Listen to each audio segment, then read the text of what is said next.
Kristiine linnaosa on väga roheline linnaosa ja täna oleme siin Löwenruume pargis. Eelmisel aastal toimusid Löwenruume pargis väga suured puhastustööd ja me tegime puhtaks minu selja taga oleva tiigi. Sel aastal nägime, et palju on tulnud juurde veelinde, parte ja muid linde, mille üle on meil kahtlemata hea meel.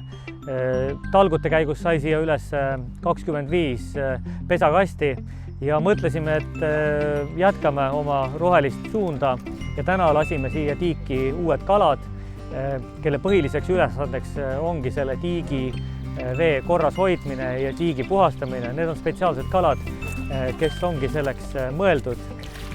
Nii et see Löwenruume park muutus veelgi rohelisemaks ja ilusamaks. Kui te tulete siia jalutama, siis ma usun, et te selles puhtas vees näete neid kauneid kalasid, sest osad neist olid ju oranži värvi.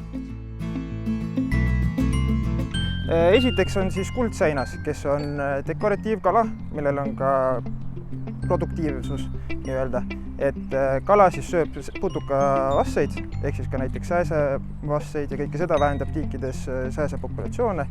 Ja samas on ta, kuna ta toimetab veepinna peal, siis ta on ka ilus dekoratiivkala, et on näha ilusti parves ujuvad. Teine liik on siis valge ammuur, et valge ammuur on siis ainult niisugune tööloom nii-öelda, et teda võetakse just põhiliselt tiikidesse, kus on palju taimestikku, et vähendada taimestiku juurdekasvu ja kui on kinni kasvanud tiik, pannakse palju sisse ja ta sööb tiigi tühjaks.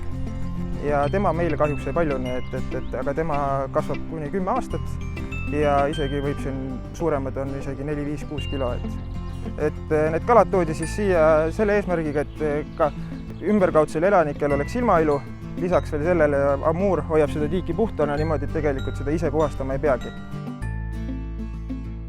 Täna on väga eriline päev, ilm ei ole liiga palav, on juba roheliseks läinud ja me teeme oma kooliõpilastega siin täna õuesõppepäeva.